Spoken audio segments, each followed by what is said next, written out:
राधे राधे दोस्तों। आज की कहानी है बहू का थप्पड़। रचना की शादी राघव नाम के एक पढ़े लिखे लड़के से हुई थी। राघव का परिवार शहर में रहता था और आर्थिक रूप से मजबूत था। शादी के बाद रचना को लगा कि उसका जीवन खुश रहेगा, लेकिन ससुराल का माहौल देखकर रचना को एहसास हुआ कि यहाँ का माहौल बिल्कुल अलग है। ससुराल में सास बिमला, ससुर अशोक, जेठ जिठानी और पति राघव रहते थे।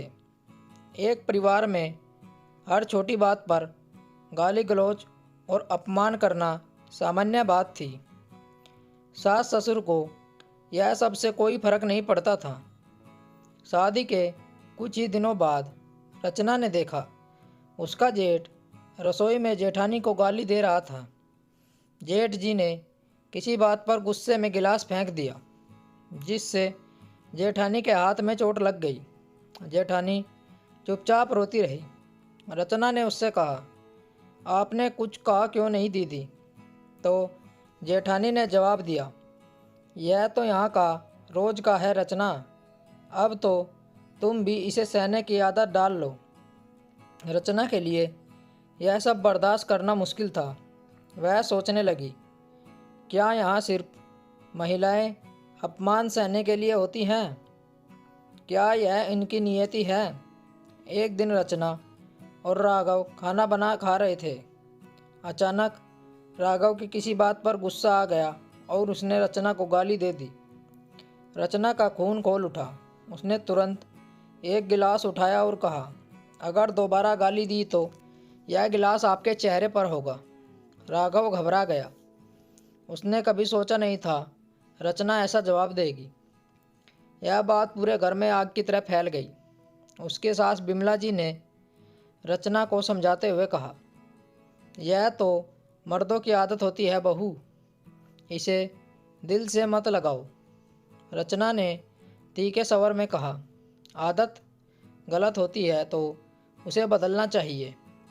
आदत का बहाना बनाकर गलती को सही नहीं कहा जा सकता। मैं गाली गलौज नहीं सहूँगी। मेरे माँ बाप ने मुझे आज तक गाली नहीं दी। रचना का यह व्यवहार परिवार के मर्दों को पसंद नहीं आया।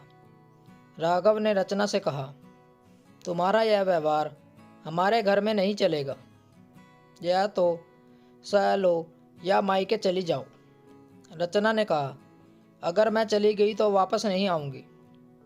एक दिन रचना और उसकी जेठानी खाना बना रही थी।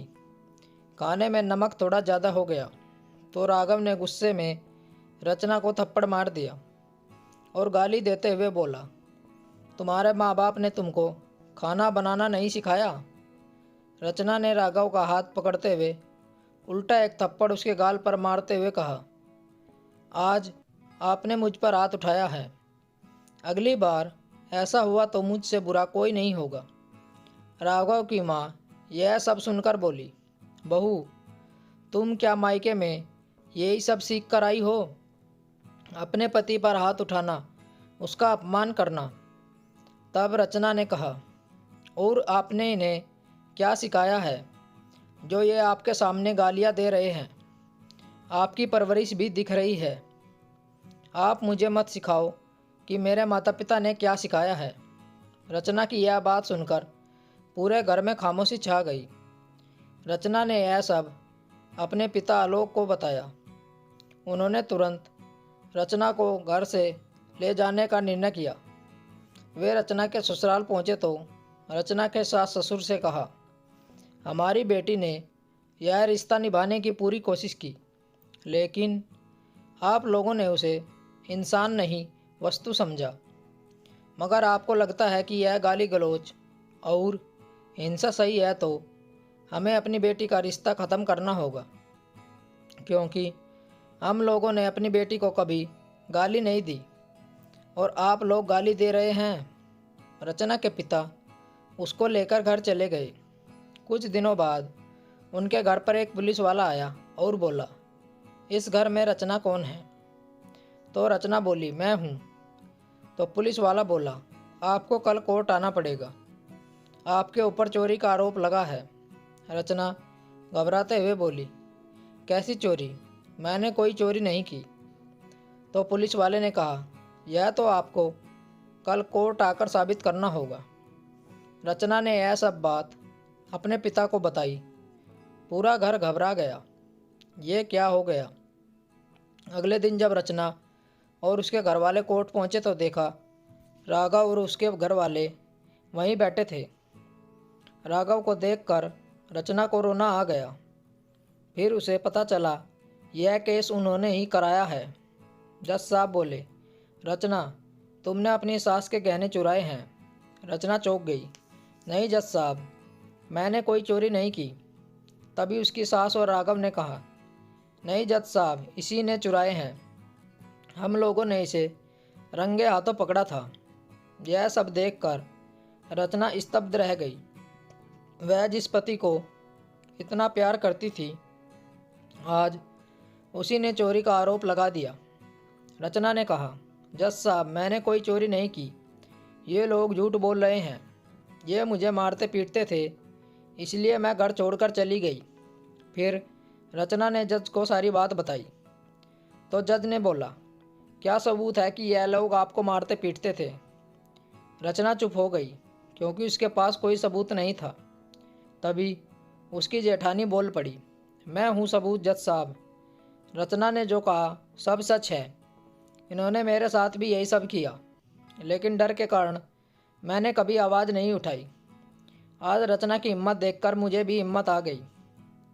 यह सब सुनकर जेठानी रेखा का पति उसे घूरने लगा। तब रेखा ने कहा, आज मैं चुप नहीं रहने वाली, मैं पूरा सच बताऊंगी। रेखा की बात सुन जज साहब ने राघव के पूरे परिवार के खिलाफ फैसला सुनाया। लेकिन रचना को राघव पर दया आ गई। वह बोली, अगर तुम्हें सब अच्छे से रहोगे तो मैं कोई केस नहीं करूंगी। यह सुनते ही राघव की आंखों में आंसू आ गए और उसके परिवार को अपनी गलती का एहसास हो गया। राघव ने रचना से माफ़ी मांगी और वादा किया कि वह अपने व्यवहार में सुधार करेगा। राघव और उसके परिवार ने रचना की बात मानी और घर का माहौल बदलने की कसम खाई। स्टोरी को लेकर आपकी क्या राय है? नीचे कमेंट करके हमें बताएं। ऐसी ही और बेहतरीन कहानियाँ सुनने के लिए हमारे चैनल रोचक कहानी वॉइस को ज़रूर सब्सक्राइब करें। मिलते हैं आपसे एक और नई कहानी के साथ। तब तक जुड़े रहिए हमारे चैनल के साथ। कहानी सुनने के लिए आप लोगों का बहुत बहुत धन्यवाद। राम राम दोस्तों।